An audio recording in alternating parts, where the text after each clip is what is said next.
এখন বাজে ভোর 4টে আর আমি উঠে পড়েছি। উঠে স্নান টান করে চলে এসেছি রান্নাঘরে। বানাচ্ছি এখন পরোটার সাথে বানাবো একটু আলুর তরকারি।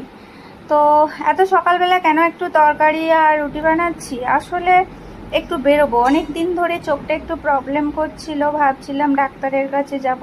তো সেই উদ্দেশ্যে আজকে এই খাবার দাবার বানাতে রেডি করেছি। তারপরে ছাদে চলে এসেছিলাম একটু জল তুলতে, তখনও দেখছি সূর্যি মামা উকিয়ে দিচ্ছে। আর ট্রেন তো একটু দেরি আছে, তাই সকাল থেকে কাজকর্ম করে নিচ্ছি। আর এই বস্তুটিকে তখন থেকেই খুঁজে পাচ্ছিলাম, মাঝে মাঝে যে কোথায় হারিয়ে যায় বুঝতে পারি না। আর কর্তামশাই তো বাড়িতে থাকলে পুজোটাও করে দেয়, তাই আমার অনেকটা সুবিধাই হলো আজকের কর্তামশাই বাড়িতে আছে। তারপরে আমি আবার চলে এলাম পেঁপে কাটতে, কারণ কর্তামশাই বললেন যাওয়ার আগে একটু পেঁপে খেয়ে যেতে। আজকে যেহেতু একাদশী, সেহেতু একটু খাবার দাবার তো ফলমূলের উপরে থাকতে হবে।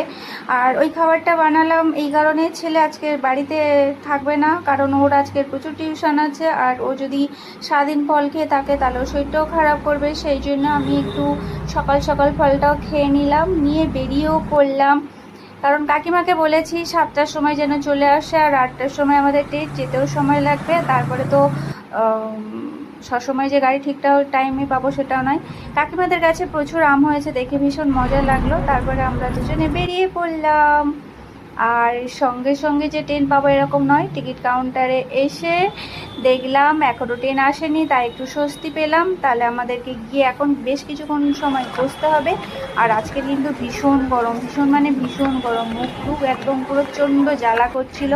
পাশে দেখছিলাম একটা কৃষ্ণচূড়া ফুলের গাছ, না